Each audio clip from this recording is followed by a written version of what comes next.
sure she's raided the dustbins.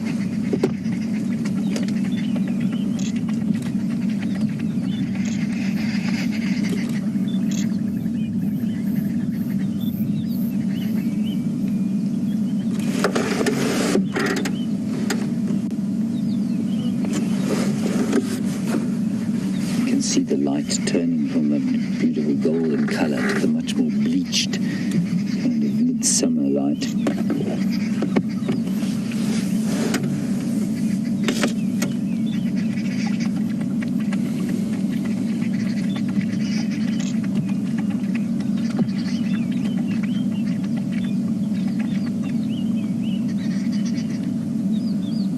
All animals, of course, are very vulnerable when they drink. So they will be very careful, all looking around all the time.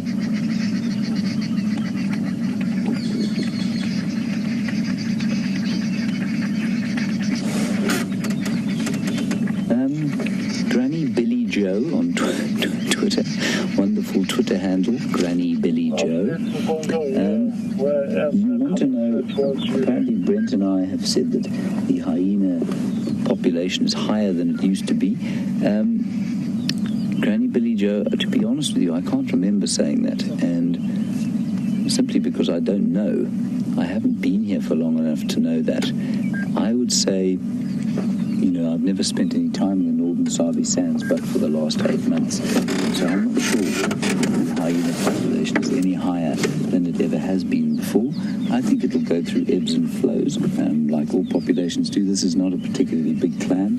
There's a large clan to the west of us that consists of about 35 members. They've got 4 active dens at the moment. So, I don't know if there are any more hyenas than there were before. Their numbers might be quite high at the moment, simply because the lions are not about as much as they used to be. So, Granny Joe, I think that you'll find that the numbers will go up and down in a sort of dynamic equilibrium, and that's what will happen. I don't think that they're necessarily any more than they were before. There might be, but I haven't been here long enough to tell. And if I've given that impression before, I certainly haven't intended to. Now, I think we should sit here for 5 minutes and just see if that Indian hyena doesn't come and try to seek some comfort from the water. Pretty ran off there and ran off back sort of towards the den, and I wouldn't be surprised if there wasn't a secondary den quite close by. A few nights ago we were watching them, and 2 or 3, here she comes right here.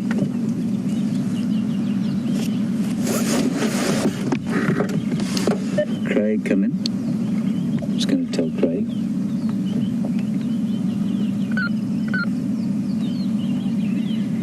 Craig, that injured animal is on its way to the water now, if you want to come look at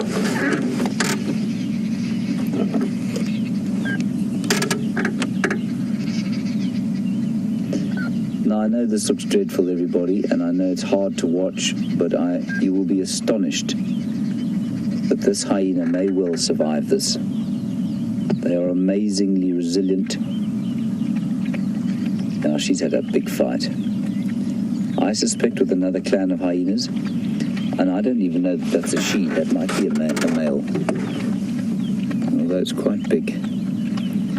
So similar damage. I mean, I didn't see the fight, like I say. It's the left front foot that has been badly gashed, badly bitten.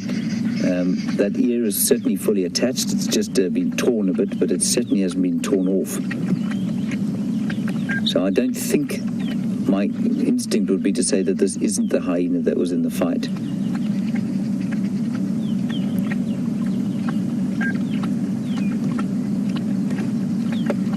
Oof, some nasty injuries on the face, though.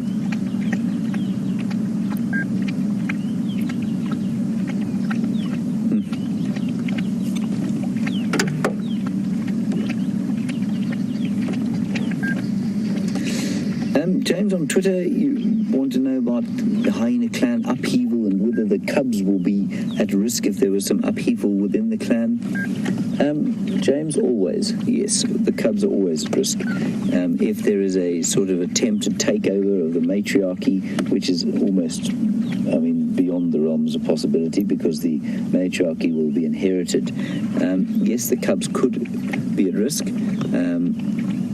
I think their major risk, though, is from probably lions once they start to get mobile. So once they get to the age of May, they're not at risk in the den, but maybe probably from marauding other hyenas. So males who come, it's normally the males who go foraging into other clans' territories and have a look what's going on. And that's why I wonder if this isn't a male who went lurking into another clan's territory and got himself a nasty beating. He's got no teats and he's old enough, you see. I think this is a male. And while he looks terrible, everyone, you will be amazed how these things can survive.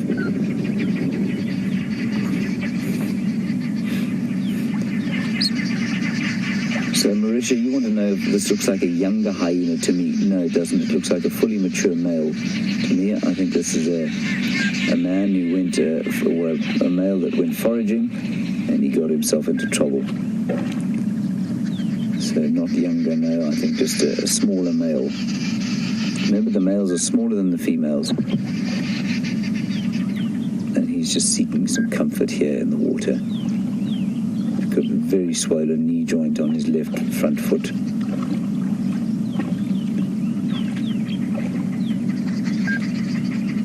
And as Jerry says, he looks like he wants to lie down, but he just doesn't quite know how or where to do it.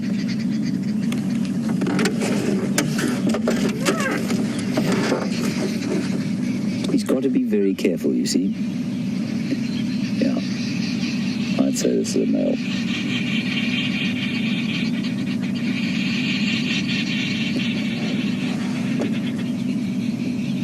Come on, boyo, go and find some shade and recover.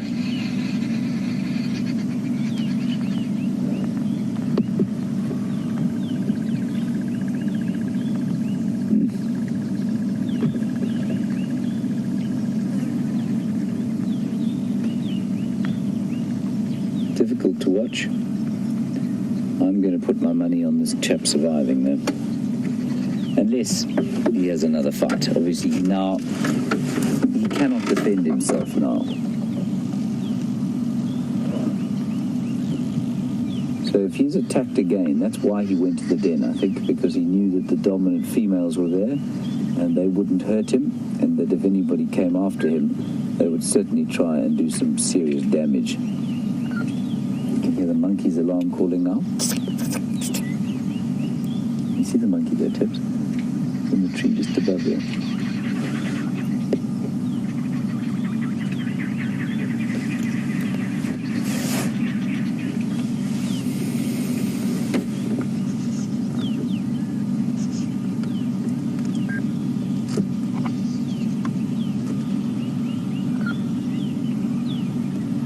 Thanks, X-Dragon, for your kind compliments that I guessed where the hyena was going to go. It really wasn't very hard, simply given the fact that it was so injured.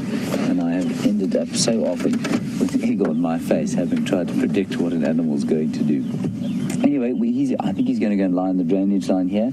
Like I say, I think if he's left alone, I think he'll be fine. And I think he needs to spend as much time as he can at that den, just staying out of the way of Corky. But while she won't look after him, if a marauding other hyena was to come into the area, I think she'd destroy him. So the marauder, I mean. So I think as long as he stays around here, he'll be okay. He cannot defend himself now, though. So if he's attacked again, he's going to be in trouble. Anyway, he's not going to go foraging into anyone else's territory just at the moment. Fascinating, fascinating stuff. This is why we go to the hyena den. Tell Brent that while he drives around looking at not very much at all. I think we're about 40 minutes away from the great race. Just do some stretches. Sure that I'm limbered up. Of course, Brent is much younger than I. To make sure that I'm in fine fettle.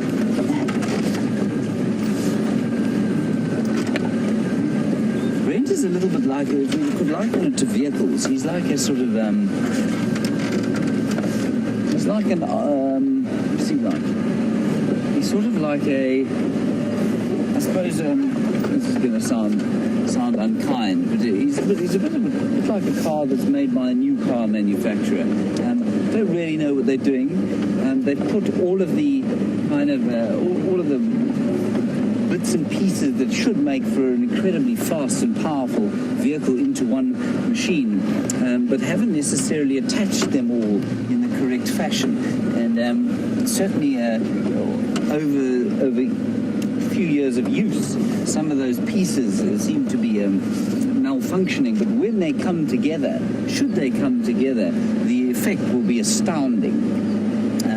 I am more likened to an older model of vehicle, and definitely nothing like these Land Rovers, possibly more finely tuned at the moment, but you know what you're going to get out of it, you know? And so my race today will be entirely predictable. Brent's, as is the one with his character, will be entirely unpredictable. So let's see. It's going to be very interesting to see what happens.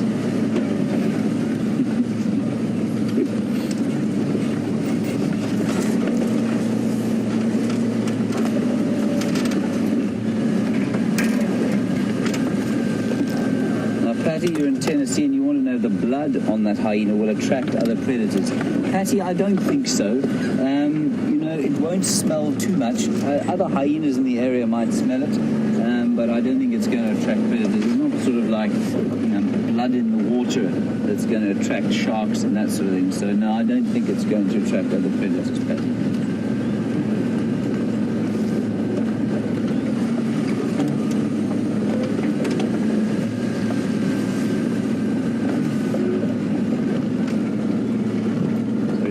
Washington, my comms are a little bad at the moment. I don't get your question. It will come back again from Jerry.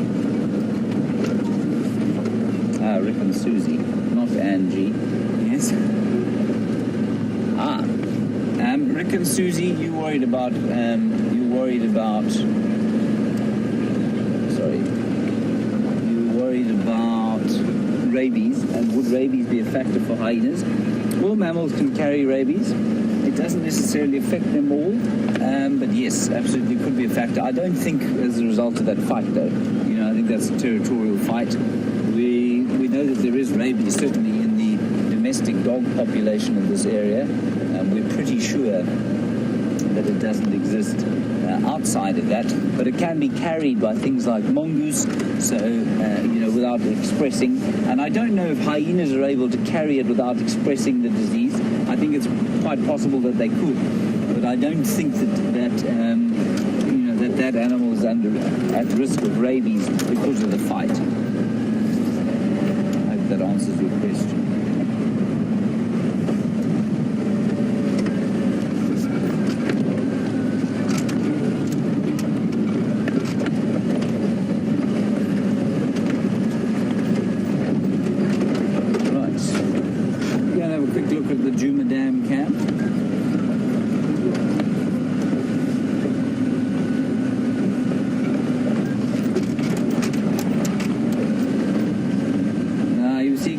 John, you see, I think this might be a mistake of yours. You say that I do a bit more exercise than Brent, and Brent doesn't look too athletic.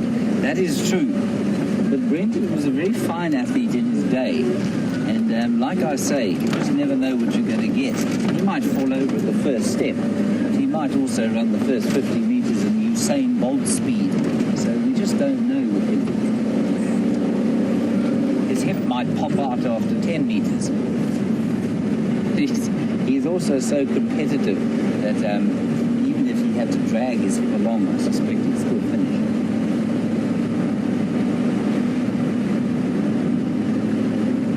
Very kind of you to put your money on me, Kachino, John. That's very sweet. I hope it will not be misplaced.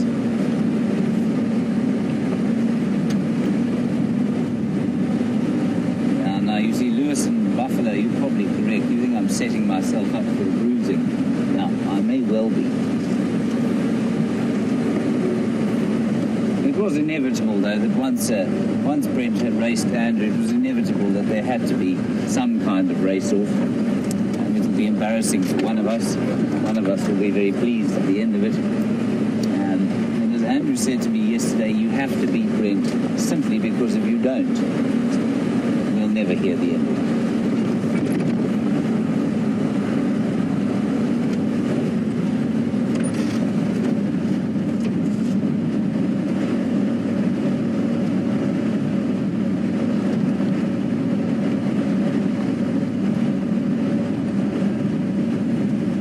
Camp Soul Cat, and for all viewers, you want to know if there's a drive tomorrow or this evening, and will there be one tomorrow?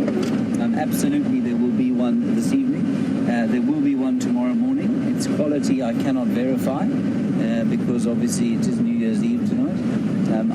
I think this may well be the first year in about 20 that I don't see the New Year in. That will simply be because to get up at 03:45 is deeply, deeply unpleasant when you've gone to bed at 12 o'clock in the morning. So, yes, there will be a drive tomorrow morning. But Jamie and I will be on base, and Jamie and I will be on base from this afternoon. Of course, Brent is going on leave. And so the race today will be his final act of this particular work cycle. So remember, he can put everything into it now.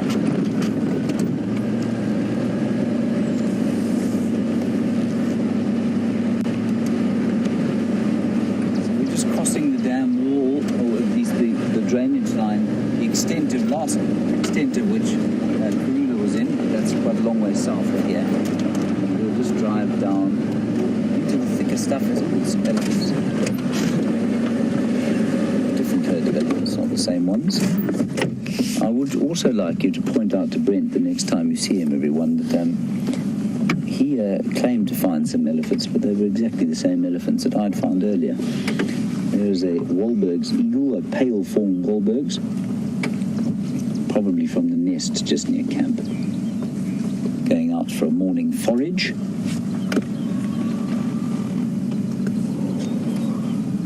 And here we have a little herd. I'll just move a little bit forward, and I'm not going to go blasting off road after them. It's very thick in here.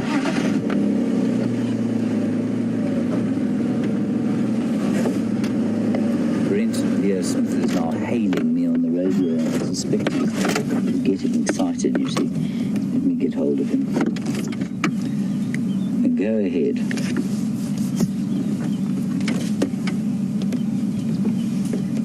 He would like to know what time I'd like him to wipe the dirt with my face.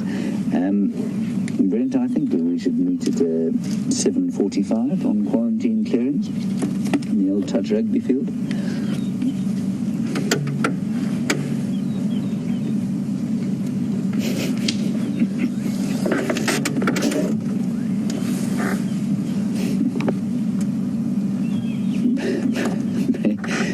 Brent is currently on quarantine clearing, scoping the most even piece of ground. He says he's woken up everybody who was asleep and in the camp, including Jamie, and it's just to come and show everybody how he's going to wipe my face in the dirt.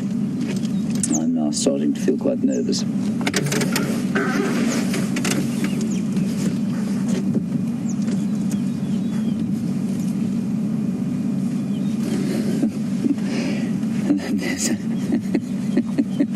There's now a poll on Twitter as to who is going to win this race, so please go and vote. Hashtag SafariLive. I can't believe how far this has gone. This is terrible. Anyway, back to the elephants. There's a breeding herd of elephants here, which I can't concentrate on.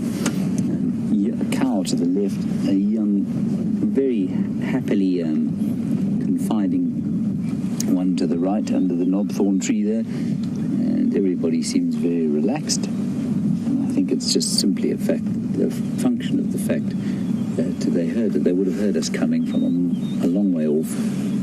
They didn't perceive us as a threat, which is wonderful, and they're just very quietly feeding through here. And they're going to spend more and more time on the banks of these drainage line areas around, where the bush is a bit thicker, because that's the bush that's going to stay the greenest for the longest as the drought starts to take hold.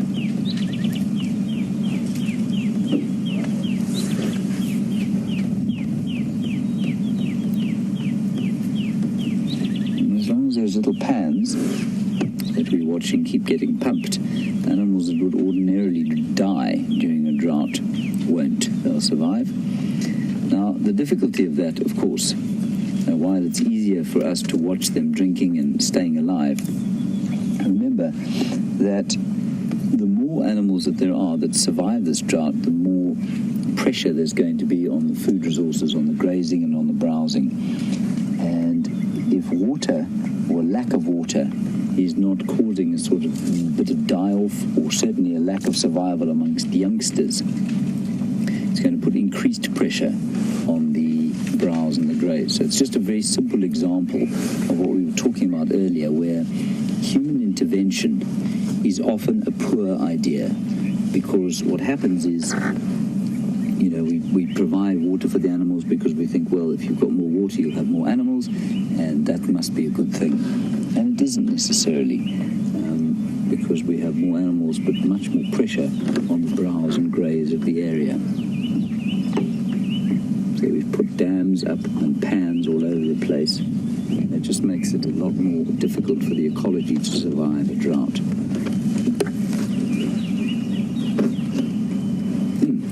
Wonderful question from Marianne in Boston. I'm going to answer your question, Marianne, with an example of precisely what you're asking about. You want to know if the marula trees are going to fruit this year, given the drought. Marianne, my answer is going to be yes, simply because I've seen two that are already in fruit. I found another one yesterday, and the first one we found was about 3 days ago. I climbed up it and got some fruit out of that tree. And so, yes, on quarantine clearings, there are a few marulas that are already starting to fruit. I think they're fruiting quite early, and I suspect that's a function of the drought. Whether those fruits will be as tasty or as nutritious as they are normally, I don't know.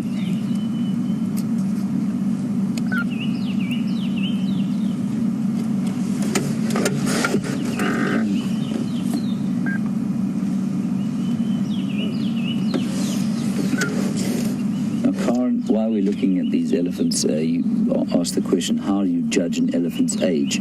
Karen, well, first of all, you guess, and so there's a lot of guesswork involved, and it's basically experience and from looking at their size. Remember, an elephant never stops growing from the day it's born to the day it dies, and so the bigger it is, the older it is, quite simply. And then you just start to get an idea from experience. And so I would say that this female here, or this male, I don't know what it is, this calf over there that we're looking at, I'd say is under 10, probably about 9 or so. And then there's a big cow coming through from the back there. She, to me, looks like a mature female, not old. I'd say she's probably sitting at about 25 to 30 years. I may be wrong, but those, just from experience and from asking more experienced people, that's what I'd say that those two ages are. It is very difficult to know, though, unless you follow an animal from its birth. And of course, other than with the leopards and the lions, we seldom are able to do that. The elephants will disappear out of our traversing areas often, and they come back a bit later. And then there are lots of different herds coming in and out. Difficult to tell who's who without a collar. Hyenas, same story, or slightly less so because we do spend a bit more time in the den these days. But certainly with buffalo and many of the other animals, giraffe, there's a lot of guesswork involved. She's moving a Ziphus tree out the way.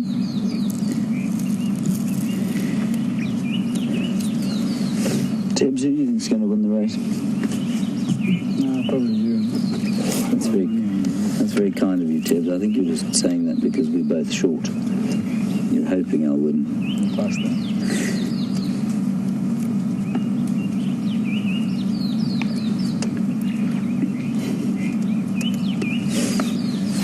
Goodness gracious, this is a very kind, a kind poll on Twitter saying 66% reckon that I will win, 34% reckon Brent. Well, that's very kind. I'm certainly not that convinced.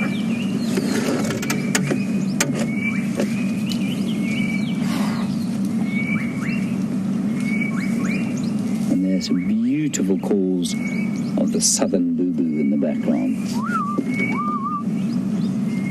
was called as a little pair.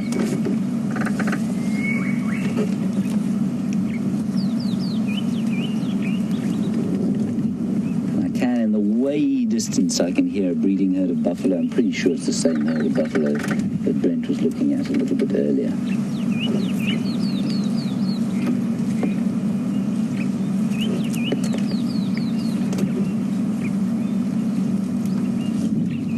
Lovely herd of elephants and a nice gentle breeze coming out of the southeast.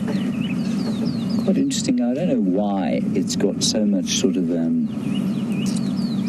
cooler, but certainly the days have not been nearly as hot over the last 4 or 5 days as they were a week ago.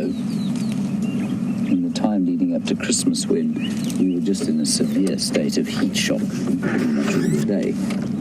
I'm going to roll slowly back here and we'll get a view of this youngster. And we'll move on, make our way slowly towards quarantine clearings for the race of reckoning.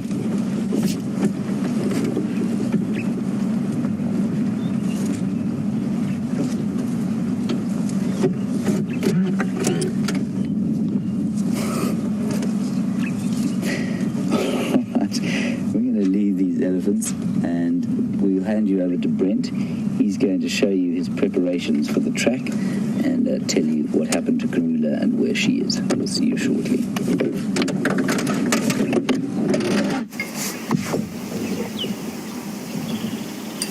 So, welcome back. Quick update on Karula, the Queen of Djuma. She is still lying in the tree in the exact same position we left her. There's a very strong possibility she will cross into Djuma before the sunset safari. So it'll be up to the J&J and James and Jamie to try and find her. As you can see, I'm on the western edge of quarantine. Here is the finish line of the race. I am fully prepared. I've even worn a lighter shirt so I can move faster than James can. And of course he's going to come here, and I've measured out 50 steps. And he's going to say my steps are unfair because my legs are longer, and he's going to have to try and measure them himself. In his defense, one of my steps is 2 of his, so we will see what he has to say when he gets here. But I'm quite looking forward to this now. I thought James was being a little bit ridiculous, taking this so seriously. Andrew and I just had a fun race, but now this has become, what would you call it, Andrew? A challenge. A challenge. Sorts. He has challenged my manhood. And shame. He has been getting a bit big for his boots for a while now, so we just need to cut him down a little bit.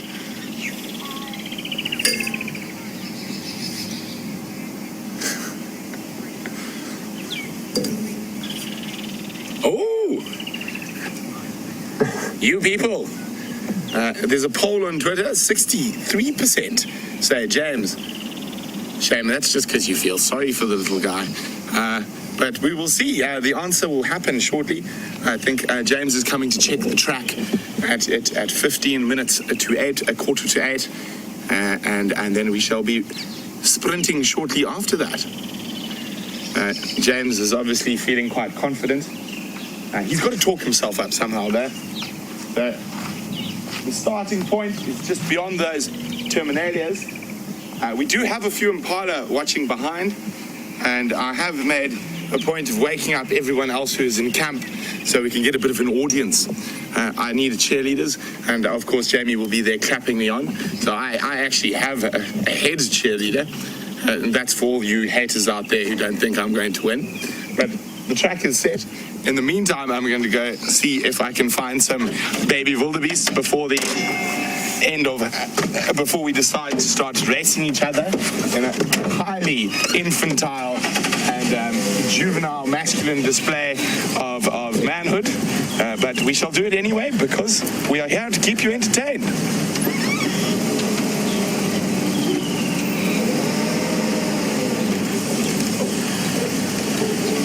And the funny thing about boys is it doesn't matter how old they get, they still pretty much the same as they were when they were 12 years old. For the birders, just in case no one has. Oh, it flew, Andrew. You got it where it's going? Yes. The back end of the spike form. So zoom, zoom, zoom, zoom, left a little bit, left. There we go, zoom in there. Now finding it's going to be an interesting thing. It was a little grey-headed sparrow. I don't know, not one I've shown on camera too often. So I thought for everyone's bird list, it might be a nice one. Let's go see if we can find it again.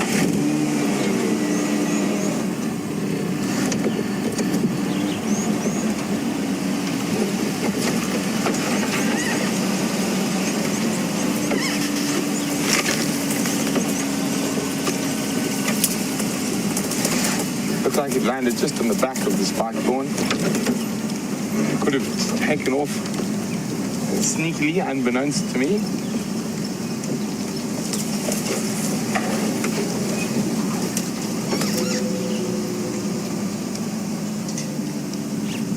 No, I can hear it.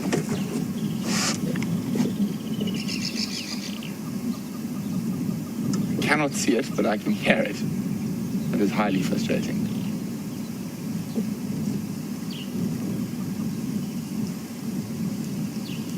Okay, well, just because we can, there's a Cape glossy starling, it looks like, in the distance, the base of that terminator tree. I'm sure it's a bird you've all got, but I cannot admit defeat that there was no bird here. There we go. Oh, it's a Burchell starling. Sorry, it was quite far away. And it's patrolling around looking for insects. Now, at a quick view, obviously it's quite far away from where I saw it. The main difference between a Burchell's and a glossy starling from a distance is the Burchell's is a bit darker and the glossy has an incredibly bright orange eye. And we get two types of glossy starlings here, the lesser blue-eared and the Cape glossy.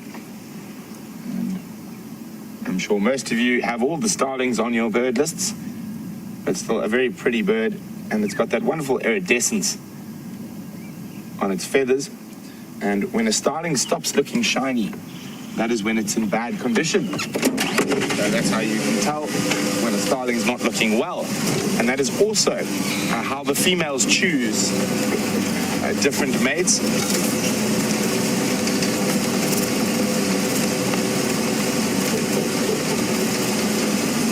James, the musician, apparently has found a soundtrack for a race. I'm hoping it's Chariots of Fire, but I'm quite sure, knowing James, it's something slightly more ridiculous. Oh, it is Chariots of Fire! It is Chariots of Fire.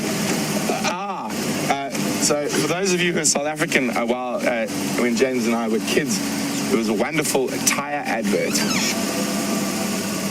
that consisted of a Staffordshire Terrier running a race against much faster dogs, but it was tough and he won. And the slow-mo of the Staffordshire Terrier running to Chariots of Fire has probably been ingrained in all South Africans of my age. Andrew, you remember it?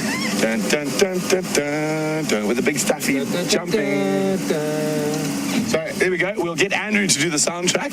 Yes. So we're going to have...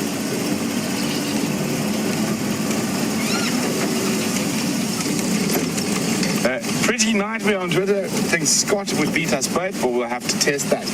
Unfortunately, I know for a fact he wouldn't. For those of you who know about rugby, Scott is what you would call a forward. So he played with the big thugs in the front row, or he was a flanker. James was a scrum half, and I varied my position mostly at number 10 at fly half, although I did have quite a few games at fullback as well. The reason James played scrum half is because he was too small to play anywhere else in the team. To give you an idea, I weigh about 210 pounds and I'm 6'3", and I was the second smallest person in my rugby team. We had a prop, which is basically, I think, if you climb it to American football. Oh, Andrew, are you up for it? No, it's gone behind us. Will it come back? It's going to come back in front. That's a barn swallow. Oh, it's going further and further away. Might come back. Also known as a European swallow. They're flying straight at us. Now, an interesting thing about swallows is that different species, to avoid competition in food, they feed at different trophic levels. So you'll find your European or barn swallows feed very low to the ground, hawking insects there. And your red-breasted swallows will feed slightly higher, and then your lesser and greater striped swallows even higher. And then above them you get the martins, which are a type of swallow, and swifts. So to avoid competition for the same insect resource, all these different swallows feed at different trophic levels. For those of you wondering what a trophic level is, basically a different level in the food chain. And it's nothing to do with size or whatnot, but so if we take giraffe as opposed to Inyala, for example. Inyala feed at a very specific trophic level, and giraffe feed at a higher trophic level. And a lot of species develop this, so there's no competition for the exact same food resource. But, back to rugby. I played with a gentleman who I think in American football the equivalent is a linebacker, a large hulking individual who blocks people, if I remember my American football correctly. And at the ripe old age of 19, he weighed 115 kilograms. So what's that? Probably 260 pounds, somewhere around there, and was 6'5". I was very happy he was on my team, not on the opposition, because I saw him break many people's bones in perfectly legal and legitimate tackles. So James hasn't arrived. I think he is scared. We can't see him anywhere. I think we might have to call the whole thing off.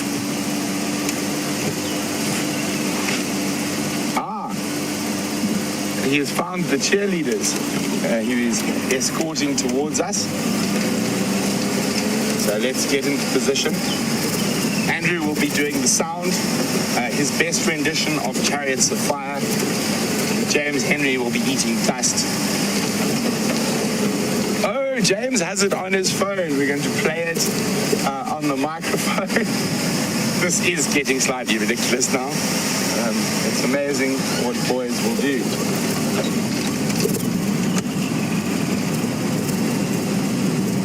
I, of course, need to rush to do some stretches. I know James has been so worried he's been stretching all morning.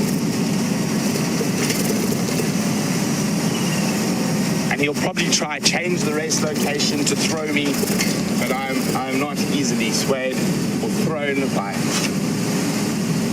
sudden changes. Andrew, how's that look for you? Have you got enough of the finish line? Yes, perfect. Perfect. Andrew says it's perfect.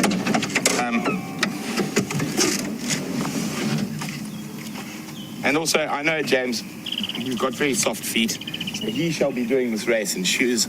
I, however, shall be doing it barefoot.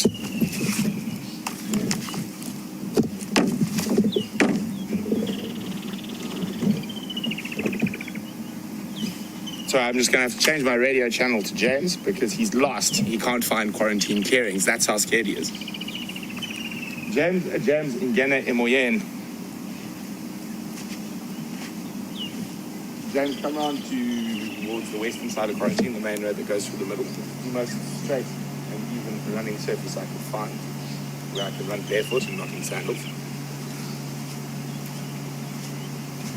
So I've let him know exactly where it is. Don't worry, I'll move my shoes away so you don't have to look at them during the race. So let's go across to James and he can lead you in while I do my warm-ups. Of course, I'm now feeling dreadfully nervous, everyone. We're going to the western side of quarantine, where Brent Smith has set the track up. I'm not sure that's entirely fair. And of course, this will be the soundtrack to our race today. I'm not sure if you can hear it. The old Vangelis classic, of course, Chariots of Fire.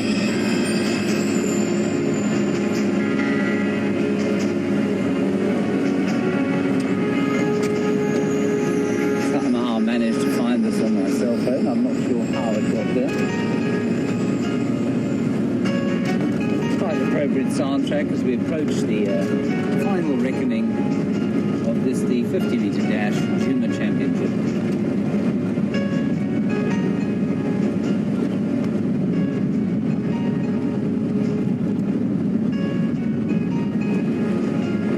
Anna Marie, it is untrue that I was a soccer coach. I am worse at soccer than I am at any other game I've ever played. I was a rugby coach for a little while though. I see you, Brent, Leo Smith's vehicle up ahead.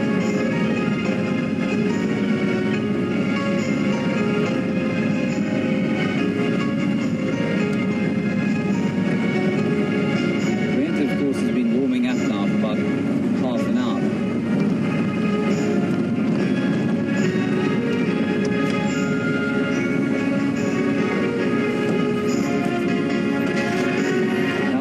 One car at the finish line. Okay, we'll put Tibbs there horizontal. How far are we running? How far are we running? 50 steps. 50 steps. I'm sure you will. Oh, this is terrifying already. Feeling slightly inspired by the music though. It's not a really long race this.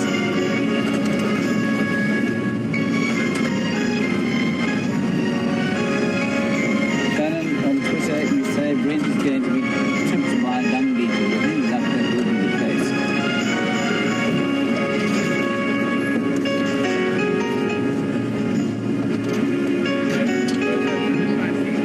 No, we're playing Chariots of Fire at the moment.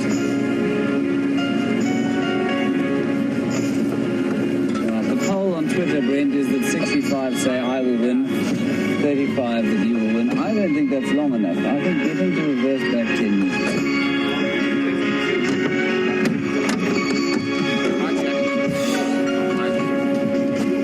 Right, everybody, here we go.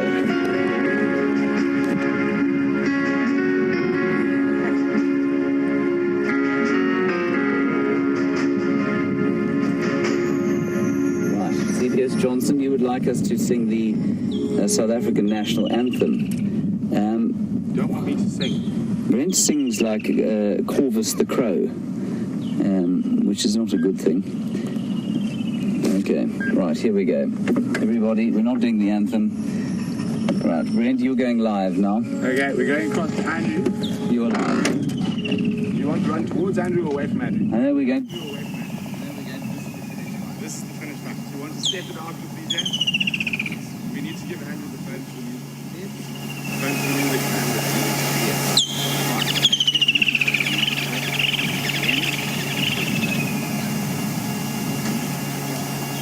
Okay. You happy to step it out?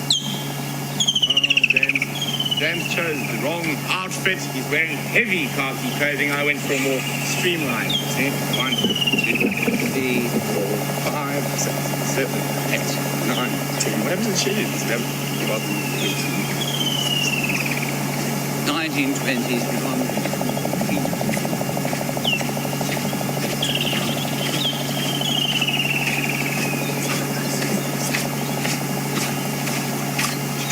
45, 46, 47, 48, 49, 50, 51, 52. All right, that'll do. Okay. Now, who's going to start the race? Andrew? I can start the race. You'll have to start the race, and Jerry, of course, will have to cross over to Tibbs for the finish. And we're not going to have comms with Jerry, I'm afraid, because running with radios is slower. Right, I'm taking my shoes off. I'm considering taking my heavy shirt off as well, but I think you would love it if James took his shirt would be off. terrified if I did that. Remove my heavy belt. I did mention to the viewers this is probably the most infantile and juvenile display of masculinity that has ever happened in the Sabi Sands. Okay, we're going old school. Take your shirt off. On your marks, get set, go. Remember what we discussed, Andrew? No cheating. I'm even going to show you my bald spot, everybody. That is how concerned I am about this. You're doing a standing start, or are you doing a... We can do a standing start. I don't mind. Start. Standing start suits me. Right. When you're ready, Andrew. On your marks, get set, go!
get my comms quickly. Sorry about that. They did give you a little bit of hope, though. They did give me a bit of hope. But you also got to see James Hendry without his shirt on. That is an unpleasant thing to see. It's just a great mass of hair. We were just catching our breath. I unfortunately did do myself an injury there. At least my hip stayed in place. I'm not obviously going to go and lie under a bush and feel sorry for myself. Right, we'll see you back at breakfast. Yes. You might want to carbo load before the next race. Yes, here we go. It's not going to end ever. Oh, James, you started this. I did not. You did start this. I did not. Andrew and I had a nice friendly little race, and you had to come get competitive. See you later. As James Well done. Hendry walks away in disgust, I shall saunter back to my vehicle.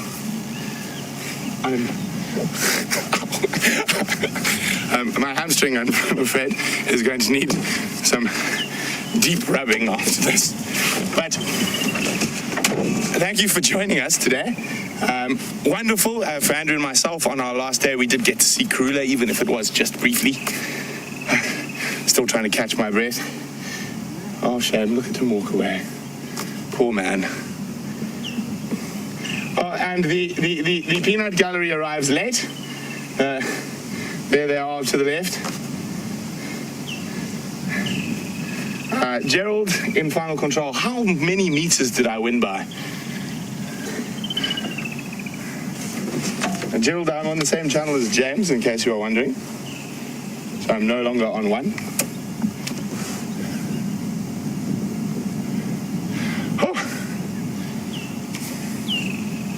I'm not sure which of us is live, which is not.